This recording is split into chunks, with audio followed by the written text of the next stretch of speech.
Welcome back to the Briefing Room. I'm your host, and in the next 10 minutes, we're covering 7 stories reshaping global affairs today. From a U.S. Iran military escalation that's happening while diplomacy is advancing to corporate AI systems being yanked offline by the White House, today's news reveals a world pulling in contradictory directions at once. We're seeing weaponization happening alongside peace building, tech autonomy pursued while regulation tightens, and prosperity colliding with catastrophe. So let's break it down. We start in the Strait of Hormuz. U.S. Iran missile exchange escalates Middle East tensions. Here's what just happened. American naval and air forces struck 10 Iranian military targets in and around the Strait of Hormuz, one of the world's most critical energy choke points. The strikes were retaliation for an Iranian attack on a commercial vessel.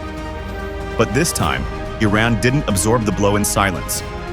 The Islamic Revolutionary Guard Corps launched a coordinated counterstrike of missiles and drone attacks on U.S. facilities in both Bahrain and Kuwait. This exchange marks the fastest military escalation between Washington and Tehran in over a year. Both sides have military assets in range. Both have signaled they can strike again. The calculus here is brutal. One miscalculation, one misidentified target, one commander acting outside his mandate, and this becomes regional war. But here's the plot twist. U.S. and Iranian negotiators just completed the first round of talks aimed at a final diplomatic settlement. They've agreed on a roadmap. So we're in a rare and dangerous position. Military escalation and diplomatic progress happening simultaneously. Markets are already rattling. Oil traders are hedging. Shipping insurers are repricing risk. If this escalates further, energy prices could spike, triggering inflation worldwide. Talks between the U.S. and Iran are due today in Doha. But the Middle East isn't alone in seeing military temperatures rise. Israel launches 80 airstrikes on Hezbollah, targets in Lebanon. Overnight, the Israeli Defense Forces struck 80 targets in southern Lebanon, all identified as Hezbollah positions. This is part of an ongoing cycle of escalation that's been building for months. Hezbollah remains Israel's most organized military threat on its northern border, and the operations are meant to degrade their capabilities. What matters here? Lebanon's Amal movement, Hezbollah's main political ally, just rejected a newly signed ceasefire agreement with Israel, calling it heavily skewed in Israel's favor.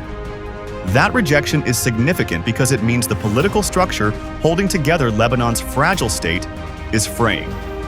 If Amal walks away, Lebanon loses the cross-factional consensus needed for any durable peace. Without it, southern Lebanon becomes a proxy battleground again. The broader pattern: Israel is degrading Hezbollah's capacity to launch large-scale attacks, but the political settlement remains elusive. Military advantage hasn't translated to political resolution, and that gap is where future crises emerge. Now let's shift to a natural disaster with massive humanitarian and geopolitical consequences. Devastating earthquakes strike Venezuela, over 164 dead. 2 major earthquakes hit Venezuela in rapid succession. The Venezuelan government raised the death toll Monday to 1,719 dead and 5,034 injured. The United Nations estimates 50,000 people are missing. The country has declared a state of emergency.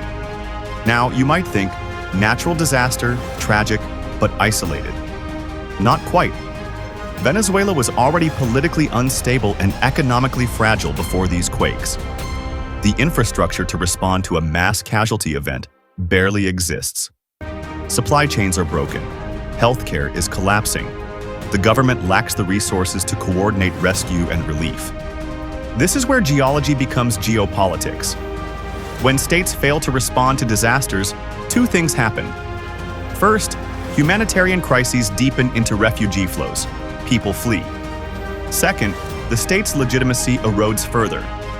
In Venezuela, which already faces a legitimacy crisis, earthquakes become a pressure cooker. Look for increased regional migration, increased calls for international intervention, and a further deterioration in the government's ability to function.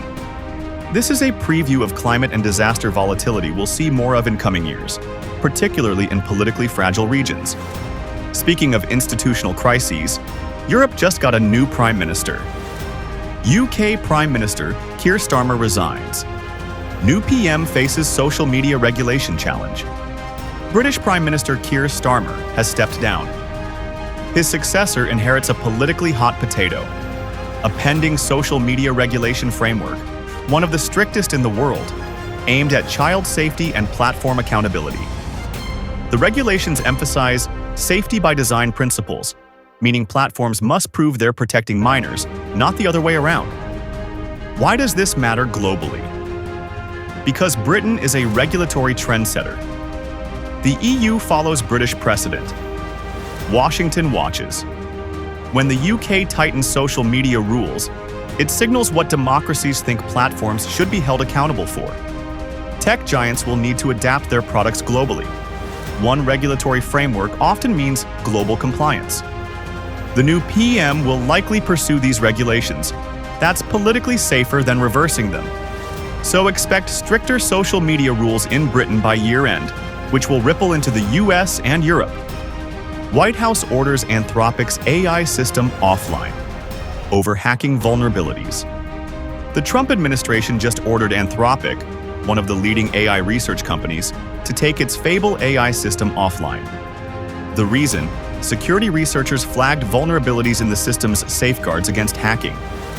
The White House deemed the risk unacceptable and pulled the plug. This is a major escalation in AI oversight. The administration ran on a move fast, break things tech philosophy, yet here's the White House directly intervening in AI deployment over security concerns. It signals that AI safety, particularly against adversarial exploitation, is now a national security issue, not just a corporate ethics issue. Expect more such interventions. As AI systems become critical infrastructure, regulation will tighten. Domestically, America's also reshaping alliances. U.S. diplomatic push, New Delhi, visit and Australia critical minerals deal. The top U.S. diplomat just visited India to repair relations strained by Trump's tariff agenda and his embrace of Pakistan. This visit signals Washington recognizing that it overextended on tariffs, and that India, as the world's largest democracy, is too valuable an ally to alienate. Simultaneously, the U.S. and Australia announced a critical minerals partnership aimed at countering China's near monopoly on rare earth minerals, essential for semiconductors, batteries, and defense systems. China controls over 80% of global rare earth processing. Washington and Canberra are building an alternative supply chain. Together, these moves reveal a U.S. strategy: rebuild the Democratic Alliance network, reduce dependence on China for critical materials, and deepen partnerships in the Indo-Pacific. It's a quiet recalibration towards strategic competition with Beijing.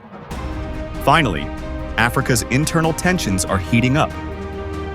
South Africa gripped by xenophobic violence, migrants targeted.